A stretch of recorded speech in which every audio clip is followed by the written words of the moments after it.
Ang chapter na ito ay nagsimula nang nagmamadali si Theo na pumunta sa tolda ng boss ng mga lizardmen at humiling na makipagkita sa kanya. Sinabi ng mga gwardya na ang kanilang leader ay nasa isang pagpupulong kaya't hindi siya maaaring makipagkita kan-inuman. Sumigaw si Theo sa kanila, sinasabing hindi siya basta-basta lang, kundi direktang tauhan ng Black Dragon. Hiniling niya na tawagin si Ayuna dahil maaari niyang patunayan ang kanyang pagkakakilanlan. Ngunit sinabi ng mga gwardya na hindi nila maaaring tawagin si Ayuna dahil abala rin ito para makipagkita sa isang random na nagtitinda na pusa. Sumigaw si Theo na hindi siya basta-basta lang pusa at may mahalagang relasyon sila ni Ayuna. Natahimik ang lahat ng marinig ito, at si Elka ay kabado dahil nararamdaman niyang mapapasama sila dahil kay Theo. Si Elka ay pinagpapawisan ng husto, kahit na imposible ito biologically, pero sino ba ang nakakaalam sa tower? Tinanong niya si Theo kung ano ang sinasabi nito, at sinabi ng nagtitinda ng pusa na bakit siya nagulat.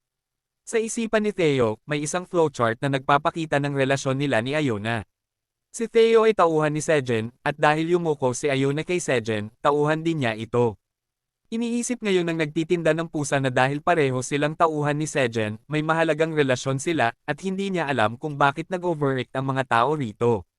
Muli siyang sumigaw na totoo na may malapit na relasyon sila. At sumuko na ang pinuno ng mga lobo, habang ang ibang mga nilalang ay nervyosong nagbubulungan tungkol dito. Biglang dumating si Ayuna at sumigaw kay Theo na tumigil sa pagsasabi ng mga bagay na madaling ma-misinterpret. Well, hindi pa rin naiintindihan ng pusa ang ibig niyang sabihin. Anyway, dinala ni Ayuna si Theo sa tolda kung saan ginaganap ang isang mahalagang pagpupulong para maghanda sa susunod na pag-atake ng Red Locust. At lahat ng kalahok ay nagulat nang makita ang isang hindi imbitadong bisita roon. Pagkatapos sabihin kay Theo na nasa mahalagang pagpupulong sila, tinanong siya ni Ayuna kung ano ang dahilan ng pagpunta niya roon. Tinanong niya kung tungkol ito sa pangungulekta ng pera para sa Tough Blade Green Onion. At sinabi ni Theo na hindi siya dumating doon para doon kundi para sa mga lobo. Sinabi niyang nililinis ng mga lobo ang magulong mga guho. Ngunit ang kanilang orihinal na kontrata ay tungkol lang sa paglilinis ng mga katawan ng Red Locust. Tinawag niyang sobrang bigat na trabaho ang paglilinis ng mga guho at ito ay paglabag sa kanilang kontrata. Sinabi ni Ayuna na wala siyang ideya tungkol dito. Ngunit dahil hindi siya umalis sa battlefield, kaya't lumingon siya sa isang lizardman na nagngangalang Toro para ipaliwanag kung ano ang nangyayari. Si Toro, ang pangunahing kinatawan ng tribo ng mga lizardmen, ay pautal util na nagsabi na dahil laging nasa labanan ang lahat ng lizardmen. Tanging mga bata at matatandang lizard na lang ang naiwan para linisin ang nabawi nilang teritoryo. Kaya't humingi sila ng tulong sa mga lobo.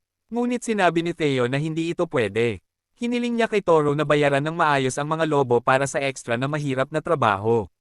Tinanong ng pinuno ng lizardmen kung magkano ang dapat nilang ibayad para dito. At biglang naging offensive si Theo. Sumigaw siya kay Toro, tinatanong kung paano siya nagkaroon ng lakas ng loob na utusan ang kanyang mga tauhan nang hindi niya alam. Dahil dito, humingi siya ng isang tower coin bawat lobo, nakabuo ang 100 tower coins. Galit na galit si Toro nang marinig ito, at pinukpok ang mesa habang tinatawag si Theo na isang tiwaling naglalakbay na negosyante. Sinubukan ni Ayuna na makialam sa tensyon at pinaalala sa pinuno ng lizardmen na si Theo ay tauhan ng dakilang Black Dragon. Hiniling niya sa kanya na, huwag kalimutan na nakuha nila ang ika-67 palapag dahil sa grasya ng Black Dragon. At sa Tough Blade ng Green Onions. Sumali pa si Theo, sinasabing kung wala ang hindi kapani-pani walang nagtitinda ng pusa, na siya mismo. Nasa malaking problema sana ang lugar na ito. Hiniling niya sa pinuno ng lizard na bayaran ang halaga. At isa pang lizard ang nagtanong kay Toro na kalmayan ang sarili at pag-isipan ng mabuti ang mga bagay. Kinuyam ni Toro ang kanyang kamao upang mapigilan ang kanyang galit at pumayag na bayaran ang halagang itinakda ni Theo. Pagkatapos nito, masayang lumabas si Theo sa tolda na may dalang supot ng mga tower coin. At kasama niya sina Elka at Ayuna. Natawa siya na nakuha niya ang mga lizard at pagkatapos ay iniabot ang supot ng pera kay Elka para sa kanyang tribo. Nervyosong sinabi ni Elka na hindi niya ito kailangan at sinabi na sila ay mga tauhan ni Theo. At kumikita na sila ng sapat mula sa pagbebenta ng mga parte ng Red Locust.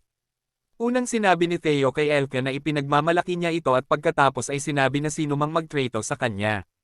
Isang mahalagang tauhan ng Black Dragon. Nang walang paggalang ay nagkakamali sa pagtrato sa Black Dragon ng walang paggalang. Hiniling niya kay Elka na maging kumpiyansa at kunin ang kanyang pera at huwag magpabeya na tretuhin ng sino man na parang walang kwenta. Pagkatapos ay pinasalamatan ni Theo si Ayuna sa kanyang tulong at sinabi na naging maayos ang lahat dahil pumanig siya sa kanya. Sinabi ni Ayuna na huwag na itong banggitin. At humingi rin ng paumanhin dahil hindi niya alam na hindi nababayaran ang mga lobo. Pagkatapos nito, hiniling ni Theo kay Elka na bumalik sa ika-79 na palapag. Dahil nais niyang pumunta sa ika-38 palapag mag-isa ngayon. Nagulat si Ayuna dito, ngunit sinimulan niyang suriin ang sitwasyon ng detalyado. Alam niya na ang tribo ng mga lizardmen ay kilala sa hindi pagbibigay ng anumang itinuturing nilang kanila.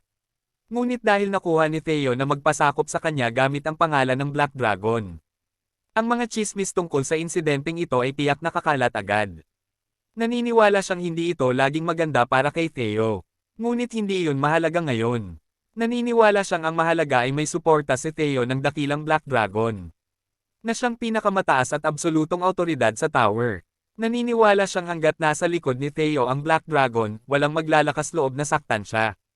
Alam ni Ayuna na ngayon, ang tower ay corrupted. Ang pagkain ay isang kalakal na maaaring magkontrol ng buong tower. At hindi nila maaaring hayaang makontrol ito ng mga irresponsible, sakam na tao tulad ni Greed. Iniisip niyang maraming autoridad sa tower ang magmamasid kay Theo ngayon. Kahit hindi siya aware dito. Pagkatapos, sinabi ni Theo kay Ayuna na aalis na sila at nangako na bibisita ulit sa susunod. Hiniling niya na gawin iyon, at nag-wish sila ng mabuti sa isa't isa habang umaalis ang nagtitinda ng pusa. Tiyak ni Ayuna nakakalat ang mga chismis tungkol sa ginawa ni Theo dito. At maglilikha ng mga chismis na palalakihin at palalawaken pa. Naniniwala siyang dahil dito, magiging isang malaking naglalakbay na negosyante si Theo. At maaaring iyon ang kailangan ng tower. Balik sa ika-79 na palapag, nagising si Sejen mula sa kanyang power nap dahil sa notifikasyon. Na siya ay nag-level up at umabot sa level 22. Habang bumabangon siya, na may mga madilim at malalaking bagay sa likod niya. Sinabi ni Sejen na hindi niya alam na umabot siya sa level 22 bago siya natulog. Sa paligid niya, nagdadala ng kahoy ang mga Black Minotaurs na nakuha nila. Mula sa mga katawan ng mga taunang corrupted ants. Ang ilang mga Minotaur ay pinuputol ang mga patay na puno rin. At ang mga kuneho ay nanunood lamang sa kanila habang ginagawa nila ang kanilang trabaho. Impressed si Sejen sa bilis ng progreso habang bumabangon siya. At ang tambak ng mga patay na puno sa likod niya ay patuloy na nakatataas sa kanya ng maraming beses. Sinabi niyang marami pa silang dapat linisin. At pakiramdam niya ay parang pinutol nila ang isang bundok ng kahoy. Salamat sa tulong ni Kyoang, ng kanyang ina, at ng hukbong Minotaur, nagawa nilang mapigilan ang pag-atake ng mga corrupted ants ng madali. Nakapag-level up pa si Sejen dahil sa konsiderasyon ni Kyoang. Pinatumba ng batang oso ang ilang corrupted ants para sa kanyang human dad at hiniling na tapusin ang mga ito upang makakuha ng EXP at mabilis na mag-level up. Sa ngayon, nagpaplano silang magtayo ng mga bakod gamit ang mga bangkay ng mga ant monsters sakaling magkaroon muli ng panibagong pagsalakay. Habang tumitingin si Sejen sa paligid, iniisip niya kung ang mga corrupted ants ba ang mga halimaw na naninirahan sa kanlurang gubat na minsang sinabi sa kanila ni Ox number 3. Pinagtibay ito ng Mama Bear habang ninunguyang ang isang patay na puno. Sabi niya na ang mga iyon ay hindi pumasok sa kanyang teritoryo noon, ngunit kamakailan lamang ay madalas na silang sumasalakay, at hindi niya inaasahan na makakapunta sila ng ganito kalalim. Tinanong lang ni Sejen kung masarap ba ang puno dahil mukhang enjoy siya rito. Sa tugon, humingi lang ng paumanhin ang Mama Bear, sinasabing dapat ay mas pinahusay pa niya ang kanyang trabaho sa pagbabantay sa paligid. Sabi ni Sejen sa kanya na wala siyang dapat ipag-sorry. Sinabi niya na marahil ay nabigitan siya sa pag-aalaga ng lahat mag-isa. Dagdag pa niya na dahil dumarami na ang poison beast, hihilingin niya sa pangalawa at pangatlong reyna ng mga bubuyog na tulungan siya sa pagbabantay. Nagpasalamat ang Mama Bear sa kanya para dito.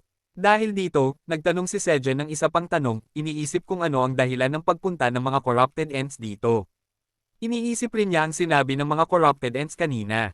Nagtataka siya kung ano ang ibig sabihin ng pariralang, lahat ay nasa lugar na ito. Pagkatapos nito, tumawag si Alien. Tinanong ni Sejen si Alien kung ano ang mga corrupted ants. Sinabi ni Alien ang mga corrupted ants ay isang virus. Naging mas interesado si Sejen kaya ipinaliwanag ni Alien na kahit gaano karami ang patayin mo, ang mga corrupted ants ay patuloy na dumarami at bumabalik. Sila ay mga nakakainis na nilalang na sinusubukan na i-corrupt ang anumang malakas na puno sa kanilang paligid sa lahat ng paraan. Kaya naman lahat ng malalakas na puno sa ika-79 na palapag ay kontaminado ng corrupted ants. Binasa ni Alien ang manual at sinabing sinasabi na ang mga corrupted ents ay natutulog kung wala silang target na ay corrupt. Ngunit iyon ang naguguluhan siya ngayon. Dahil wala silang dahilan para magising at salakayin ang kanyang farm ngayon. Tinanong niya si Sejen kung may alam siya, at sinubukan niya itong isipin. Iniisip niya ang cherry, tomato, at corn plants, ngunit bago pa niya maisip ng mabuti, kumulo ang kanyang tiyan. Biglang naalala ni Sejen na hindi pa sila kumakain, at nangako siya sa lahat ng isang handaan pagkatapos ng labanan. Kaya agad siyang nagsimulang magluto, nagpiprito ng isda sa loob ng kusina ng kanyang bagong bahay. At tumutulong ang pangalawang henerasyon ng kuneho sa pamamagitan ng pagluluto ng stew sa malapit. Si Chunky Rabbit, dinala ni na Sejen at Kyun ang mga natapos na pagkain sa labas, kung saan ang ilang Minotaur ay nag-iiho ng isda habang ang iba ay nagtitipon ng mga dahon ng green onion. Mas marami pang pagkain doon, kabilang ang crayfish, corn, sweet potatoes, at iba pang gulay. Dahil dito, nagsimulang mag-enjoy ang lahat sa pagkain. Ang mga Minotaur ay pangunahing kumakain ng mga green onions, at tila nagiging malapit na si Sickle Rabbit sa kanyang kasintahan. Pinapakain ni Father Rabbit ang kanyang buntis na asawa habang ang hari ng Minotaur ay labis na humanga sa masarap na honey at cherry tomato drink. Pinagmamasdan rin ni Aileen si Sejen habang kumakain. Naglalaro rin siya ng Bon-Key board. Natapos agad ang tanghalian ng ina ni Kyun, ngunit wala nang natira. Sa kabutihang palad, dumating si Elka na may dalang kariton na puno ng bangkay ng red locusts. Lubos na natuwa ang Mama Bear sa mga masarap na insekto at nagsimulang kainin ang mga ito na parang popcorn. Lahat ay maayos nang biglang marinig ni Sejen ang mga sigaw ng takot. Lumingi siya at tinanong kung may mali, at nakita ang inang kuneho na hirap manatiling nakatayo. Nanginginig siya habang sinasabi na malapit nang lumabas ang mga sanggol. Sumigaw si Sejen na huli na para pumasok sa kuweba at hiniling sa inang kuneho na pumasok sa kanyang bahay agad-agad. Kumalat ang takot sa mga iba pang kuneho at sa mga Minotaur din, at hiniling ni Sejen sa lahat na kalmayan ang kanilang mga sarili kahit siya mismo ang nagpasimula ng lahat. Pagkatapos nito, ipinanganak ang isang bagong henerasyon ng mga baby rabbits, kasama ang maraming mga tiyuhin at tiyahin ng iba't ibang species na nakapalibot. Lumabas si Sejen na bitbit ang 3 baby rabbits sa kanyang mga bisig, at lahat ay sabik na pinagmamasdan ng 3 cute na kuneho. Diyan nagtatapos ang kwento. Ngayon ay mayroon na tayong pangatlong henerasyon ng mga baby rabbits sa ika-79 na palapag, at alam ang mga magulang ng mga kuneho, hindi sila mag-iisip ng family planning kahit kailan. Bukod doon, tila may malaking mangyayari kaugnay sa mga corrupted entities at sa makapangyarihang puno na hindi pa mahulaan ni Sejen. Ang chapter na ito ay nagsimula sa Red Flame Mountain sa ika-52 na palapag ng tore. Isang inaabangang rematch ang magsisimula. Ang boss ng ika-52 na palapag, ang naglalagablab na baboy ramo, ay nakatayo sa harap ng veteranong mangangaso na si Tijen, na umakyat sa tore dahil sa kapangyarihan ng kalabasa kamote ng araw. Tinutuya siya ng baboy ramo, sinasabing matagal na siyang hindi nakakakita ng tao mula sa labas ng tore. Sinasabi niya na akala niya matagal nang patay si Tijen dahil sa kanyang sumpa. Sumagot si Tijen na nagkaroon siya ng napakagandang bakasyon dahil sa kanyang sumpa. Pero ngayon ay balak na niyang bumalik sa trabaho. Sinasabi niya na parang masaya rin ang baboy ramo sa kanyang buhay dito, kahit na iisa na lang ang mata nito. Tinutuya pa niya ito, sinasabing dahil sa apoy sa kanyang katawan. Amoy masarap na barbecue na siya, at gusto na niyang kainin ito agad. Nagagalit ang baboy ramo sa narinig at sumisinggal habang sinusumpa si Tijen. Sinasabi niya na pagsisisihan nito ang pagbabalik sa tore. Pinalabas niya ang kanyang kapangyarihan at hinampas ang lupa gamit ang kanyang kamao, na nagpapadala ng malakas na apoy sa lahat ng direksyon. Ngumisi lang si Tijen, sinasabing hindi nagagana ang mga ganitong trick sa kanya. Dahil mayroon na siyang kalabasa kamote ng araw. Kinuha niya ang espesyal na pananim at kinain ito ng hilaw, o baka naluto ito dahil sa init. Pagkakain ng kalabasa kamote, naramdaman ni Tijen ang enerhiya na dumadaloy sa kanyang katawan. At pinawi niya agad ang lahat ng apoy sa paligid niya. Nagulat ang baboy ramo na makita ito at tinanong kung paano niya nagawa iyon. Sa halip na sumagot, agad na sumugod si Tijen sa kanya. Ngunit agad namang sumalakay ang baboy ramo sa pamamagitan ng pagbuga ng apoy. Naigpawan ni Tijen ang unang pag-atake, ngunit nahuli siya sa sunod na apoy. Natawa ang baboy ramo, sinasabing magiging buong lutong pagkain ng tao. Ngunit pinawi ni Tijen ang apoy sa paligid niya at patuloy na tumakbo palapit. Matapang na ipinaalala niya sa boss na sinabi niya nang hindi nagagana ang kapangyarihan nito sa kanya. Nang makarating na siya ng sapat na lapit para umatake, biglang hinawakan siya ng baboy ramo gamit ang 2 braso. Idineklara nito na dudurugin niya si Tijen upang hindi na ito makakilos. Gayunpaman, sinabi ni Tijen na tila nakalimutan ng Baboy Ramo ang kanyang tunay na kapangyarihan dahil matagal na silang hindi nagkikita. Biglang lumitaw ang mga ball ang enerhiya sa paligid ng Baboy Ramo at lumitaw ang isang magic circle sa paligid ni Tijen. Nagsimulang umikot ang mga ball ang enerhiya at napanood lang ito ng Baboy Ramo.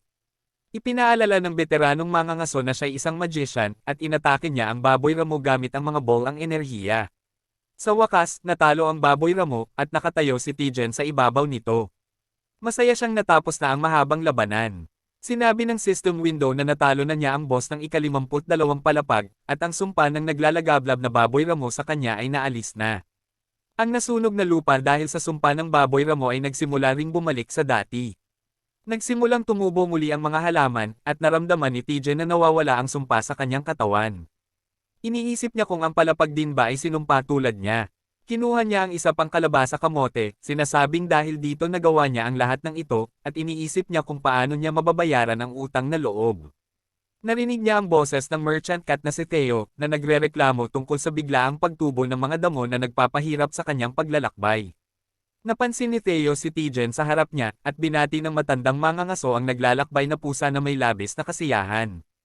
Nagulat din si Theo na makita siya dahil sa kalabasa kamote sa kanyang kamay. Galit siyang tinanong si Tijen kung saan niya nakuha ang hawak niyang bagay. Tiningnan ni Tijen ang kalabasa kamote at ikinwento kay Theo ang mahabang kwento kung paano niya nakuha ito at bakit niya ito kailangan. Nang malaman ni Theo na si Tijen ang master ni Dongshek, nagulat siya. Sinabi niya na napakagaling na disipulo ni Dongshek dahil binili niya ang kalabasa kamote para sa kanyang master. Natawa si Tijen at sumang-ayon, sinasabing ipinagmamalaki niya si Dongshek. Nagpasalamat siya kay Theo dahil siya ang nagbenta ng espesyal na pananim sa kanyang estudyante. Sinabi niya na may utang na loob siya dito na hinding-hindi niya malilimutan. Biglang naging negosyante si Theo at nagulat si Tijen nang hingin nitong bayaran na ang kanyang utang ngayon din. Sinabi ni Theo na gumawa sila ng kontrata, ngunit tumanggi ang matandang mangangaso. Sinabi niya na sa tore, ang mga kontrata ay mahalaga at ayaw niyang maipit. Nagreklamo si Theo, ipinaalala kay Tijen na sinabi niya lang na gusto niyang bayaran ang utang. Inutusan niyang maging alalay niya, ngunit tumanggi lang si Tijen. Nagmakaawa si Theo para maging alalay siya, ngunit nagmungkahi si Tijen ng kompromiso. Sinabi niyang magkaibigan na lang sila. Sinabi niya na kung may mangyari, tutuperin niya ang kahilingan ni Theo. Curious si Theo at tinanong kung tutuperin niya ang anumang hiling, at sinabi ni Tijen na gagawin niya ang anumang hiling ng kaibigan. Nagustuhan niyo ni Theo at nagmamalaki niyang sinabi sa matandang mangangaso na mayroon na siyang kailangan ipagawa sa kanya. Sinabi niyang sumunod si Tijen sa ika-38 palapag. Sa parehong oras, sa bagong bahay ni Sejen, siya ay naghahanda ng nilaga. Binuksan niya ang takip at natuklasan na mabango ang nilaga. Ang nilaga ay kumukulo na ng halos 12 oras ngayon. At sa tingin ni Sejen ay pwede na itong kainin. At isang puting kuneho sa bukid ang naniniwalang okay na ito. Ang dahilan kung bakit napakaingat ni Sejen sa bagong nilagang ito ay dahil ang pangunahing sangkap nito ay pulang balang. Nilagyan niya ng asin ang nilaga, habang maraming piraso ng nilagang pulang balang ang nakahain na sa mga plato. Nakita ni Sejen na tinatamasa ng mga halimaw sa tore ang karne ng pulang balang kamakailan lang. Kaya't siya ay nagka-interes din sa lasa nito. Kahit na siya ay nahihirapan pa rin sa ideya ng pagkain ng mga insekto. Iniisip niya na ito ay isang pinagmumulan ng protina. At mapagkakatiwalaan niya ang mga panlasa ng kanyang mga kaibigan sa tore. Kaya't inilagay niya ang nilagang karne ng pulang balang sa nilaga upang subukan ito. At sa paggawa nito, siya ang naging unang tao sa tore na nagluto ng pulang balang. Na nagtaas ng antas ng kanyang kakayahan sa pagluluto. Nagulat si Sejen na wala pang nakapagluto ng pulang balang sa tore. Tiningnan niya ang malaking mangkok sa harapan niya, na may isang malaking piraso ng pulang balang sa gitna ng sopas. Binalatan ni Sejen ang matigas nitong balat, hiniwa ang laman, at pinakuluan ito ng mabuti. Ngayon, gusto na lang niyang malaman kung ano ang lasa nito. Sinubukan niyang kagatin ang karne ng pulang balang pero masyadong matigas at makunat. Sinubukan niyang hilahin ito gamit ang kanyang mga ngipin pero hindi niya magawa. At ang kanyang ulo ay tumama sa pader sa likod. Nagulat si Tuing nang makita ito. At kahit ang itim na mandirigmang kuneho ay dumating upang makita si Sejen na hawak ang kanyang ulo. Habang umuungol sa sakit, nagreklamo siya na ang karne ng pulang balang ay napakatigas at tuyo. Bigla na lang, nakakita siya ng isa pang sistema ng bintana sa harap niya na nagsasabing natikman niya ang karne ng pulang balang. Na may bakas ng lason dito, pero dahil ito ay isang mababang uri ng neurotoxin. Ito ay na-detoxify ng mga berdeng sibuyas sa nilaga. Nagulat si Sejen nang malaman na may lason sa pulang balang. At iniisip niya na kung hindi niya inilagay ang detoxifying green onion sa nilaga, maaring nalason siya. Gayunpaman, walang problema si Tuing sa pagkain ng karne ng pulang balang. At naawa siya kay Sejen na hindi makakain ng isang masarap na bagay.